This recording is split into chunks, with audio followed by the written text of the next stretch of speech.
back, everybody. Timmy here with Timmy's Slice of Heaven. Today we'll be looking at one that I haven't done before, a new one that isn't from Houston. This is Barton House Slice of Heaven, Calvados Barrel Aged Apple Pie Sour, 9.2% ABV. This box contains two 12-ounce cans. Artwork of this beautiful lady. Sweet sour apple pie. Talks about the beer, guys. I'm not gonna read this whole thing, but yeah, you get the gist of it. So let's dig in. How's everybody doing today? You guys doing all right? Get your Jester King bottles. 2020 Atrial.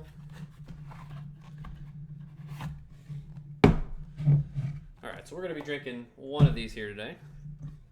Oh, I like the can. The can artwork is always really cool, and I like that it's just a bit different. So, oh god, 2020 stamp.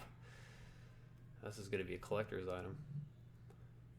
So, yeah, I've got this young lady here blown into a piece of wood, talking to the snake, and yeah. So, like I said, 9.2% ABV, 100% unblended. The original gravity is 26.2. If anyone cares, IBU is 10.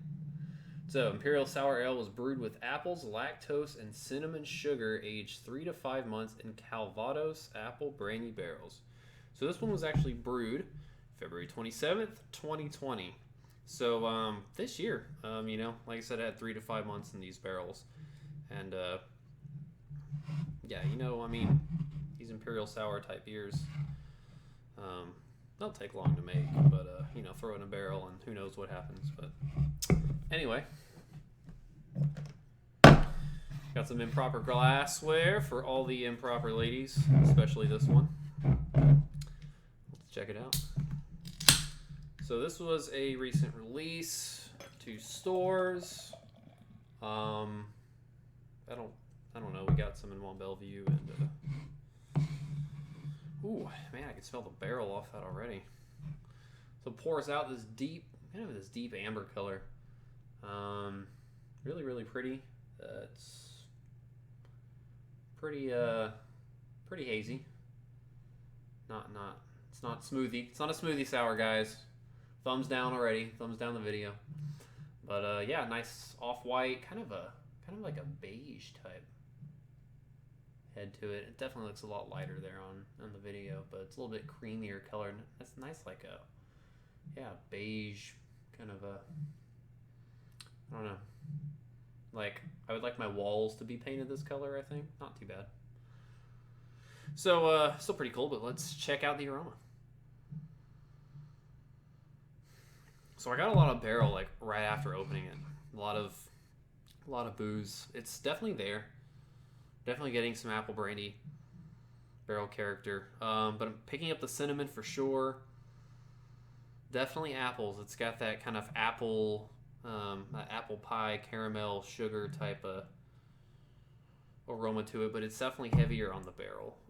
Getting some pretty intense alcohol type esters, barrel character on it.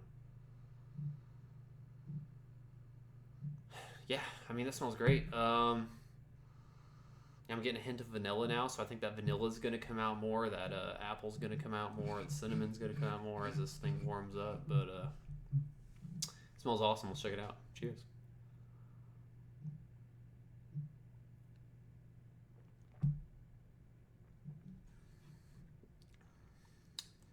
Oh, man. Okay, so I totally forgot that this was supposed to be sour. Because really on the aroma, it does not smell tart at all. No, it's like, smells pretty sweet. Like, I'm smelling it, and off the aroma, I'm like, oh, this is gonna be a barley wine. This is gonna be an old ale. Oh man, that acidity hits you pretty nice up front. It's definitely pretty tart. A lot of apple to it. Oh, okay. I need to have that again.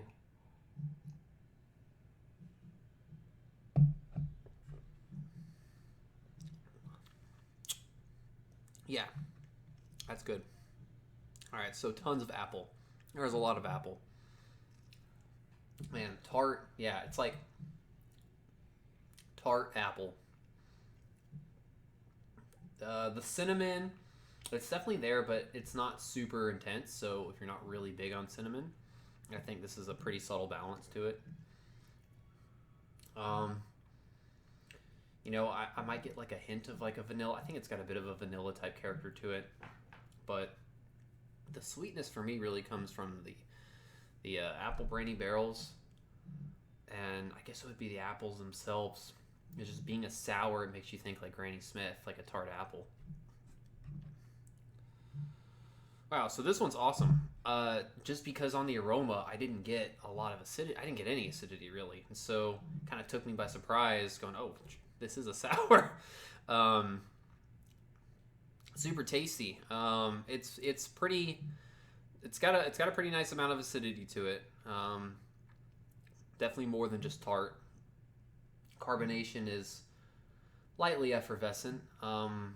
Pretty pretty spot on, I think, for what I expected out of this. It's going to be obviously more so than all the smoothie stuff going around right now. But the body feels, I think it feels like 9.2.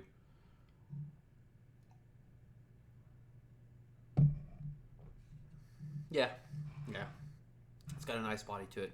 Man, that is like really, really building on the apples.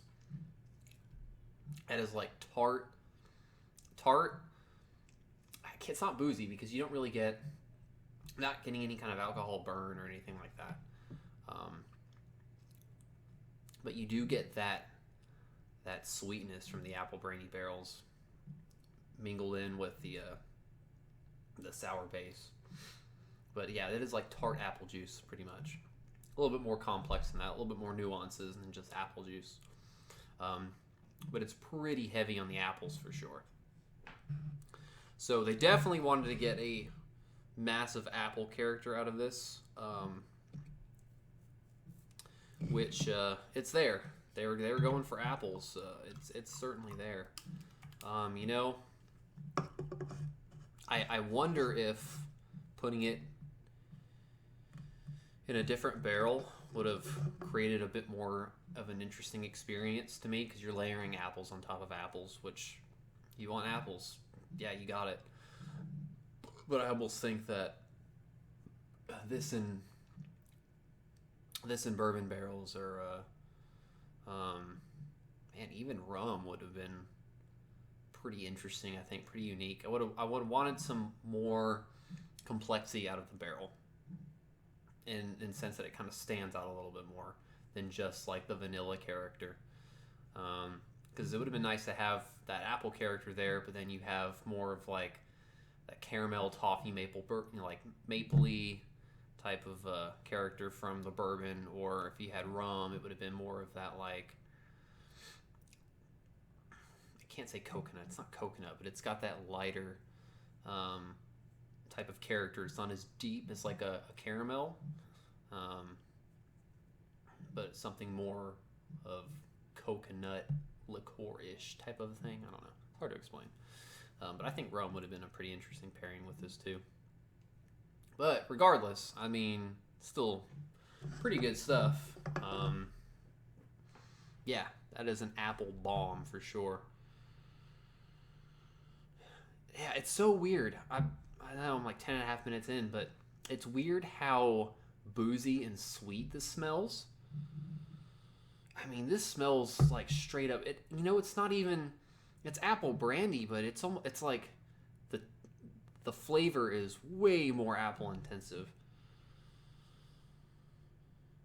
Like I could smell this, and I could get like just kind of a lighter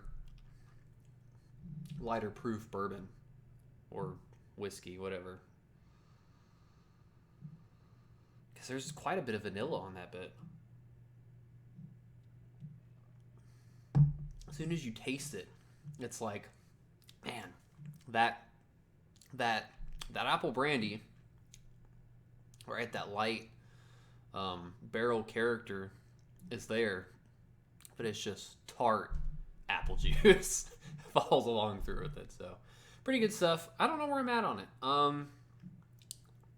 It's pretty tasty, and it's definitely what I expected for sure. But I don't know. I think 4.25 is a pretty safe bet. Yeah, we'll go with 4.25. I think it's got a lot of good things going for it, and it is pretty unique and interesting. I can't quite go down to a 4, even if I feel like there could be something different that could be more interesting about the beer in terms of further complexity. I think it's still really good, really interesting. Yeah, I don't know. It's interesting. It's real interesting.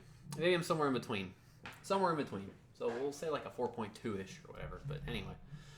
Yeah, so that's what I would expect out of these. So if you haven't tried it yet, that sounds right up your alley. Go for it. Tart, boozy apple juice. So that'll do it for us for Sauce of Heaven. So I got this other can, and I'll probably share it with my wife or my buddy. But anyways, that'll do it. So as always, cheers. Catch all you Timmys later.